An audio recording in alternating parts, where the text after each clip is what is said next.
Part 38 of sharing my story on here because it's so much easier than writing another book.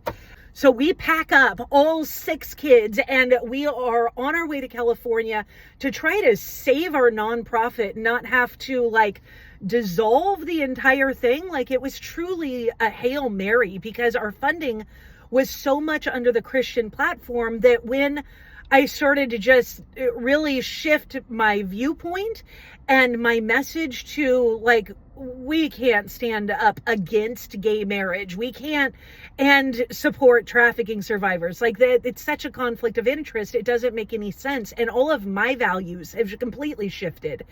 And I'm okay, maybe in LA we'll be able to find a pocket of people that are anti-trafficking and really progressive and liberal, because we need the funding to be able to support these survivors.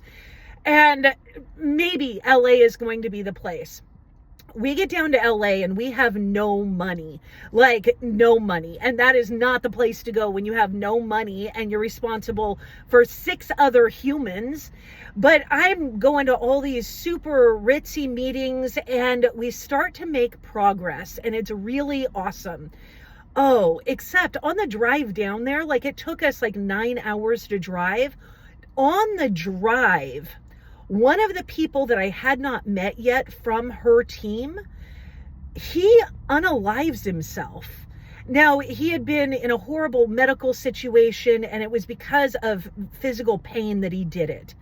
But the first task I had when I got to LA was to write a in memory of post for the nonprofit. So my friend who I partnered with, she's losing it because her friend just unalived himself right as we're doing this, and she is not okay, obviously, but we don't have time to waste either. So it's we've got to handle this and we have to keep going because there's people that are relying on us.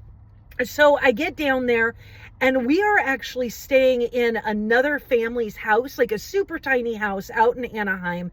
And I love my friends so much and I'm so grateful for them because we stayed there for 2 months, way longer than we should have. But we didn't literally have anywhere to go. And the funding took a little bit to get going. And so we ended up getting the funding and all of us move into a house together. So my partner and I, my business partner and I, and then my husband and all of our kids. So there's 9 people in this house out in the valley. We're out Van Nuys, Panorama City. And I am just working so hard to keep everything together and to keep all the balls in the air while I feel everything is falling. And she, my business partner, just starts sabotaging little things. And I'm what is going on? And I can see now in hindsight that she was in competition with me, but I was so naive and just so focused on the mission and what we were doing that I could not see that yet. And our other friend that was also on her team, he was playing the one who gave us a Suburban. He gave us a Suburban. He's playing mediator between her and I. And we're just trying to get the funding together and it's starting to go. We're starting to take shape. And it's right around the holidays. She decides to go back to Oregon to visit her family for the holidays. And she completely drops every ball.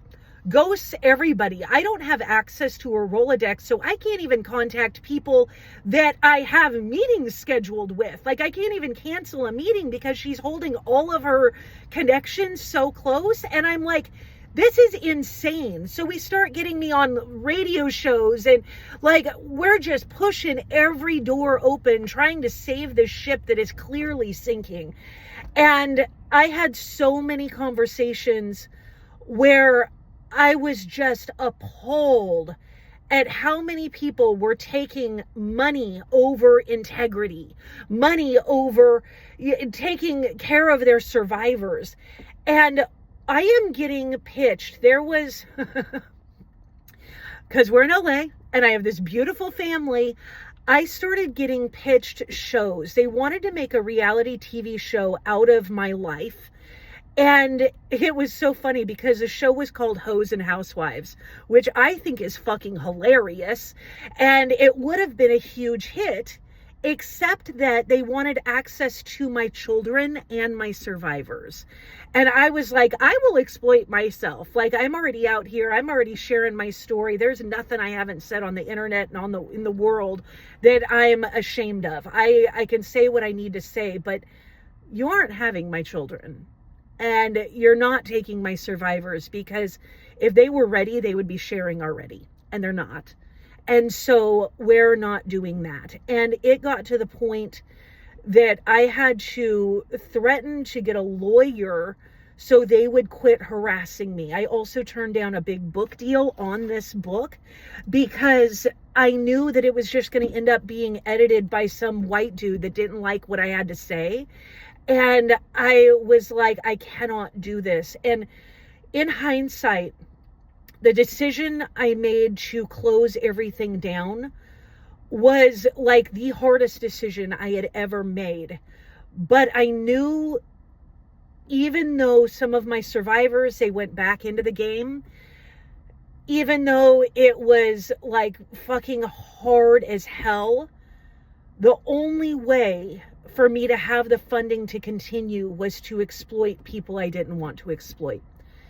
And I made the decision to shut everything down. And that was through many tears. And it put me into the deepest depression I have ever experienced in my entire life.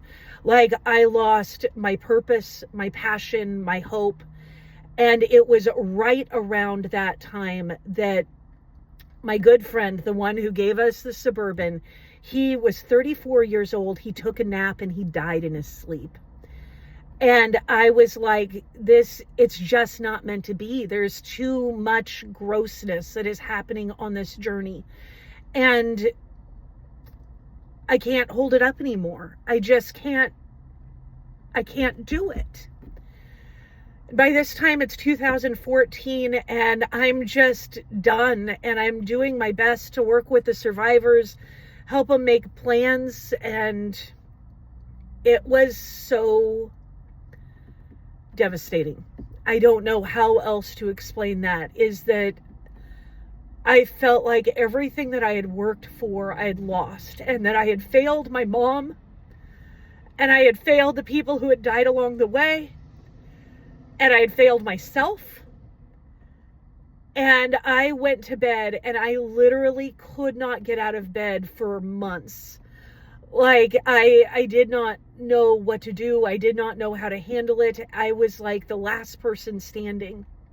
And Reed would just sit at the edge of the bed and sing to me. And I was like, you have to get a job. We have to do something different, because I can't keep going. And there were a couple job offers that he had there in LA, and he decided not to take them because they just weren't the right fit. And so as we're being like kicked out of this house, because my partner, she had just completely gone AWOL. Nobody heard from her. She, like, this with the second death, she was like gone.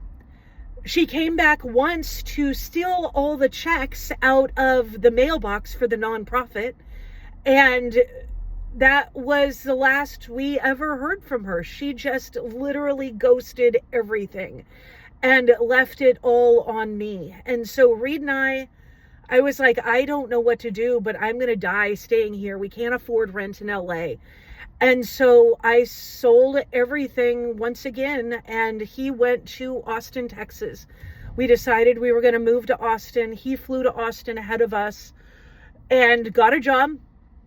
And I sold everything in the house, and it was this was one of the most terrifying seasons of my life.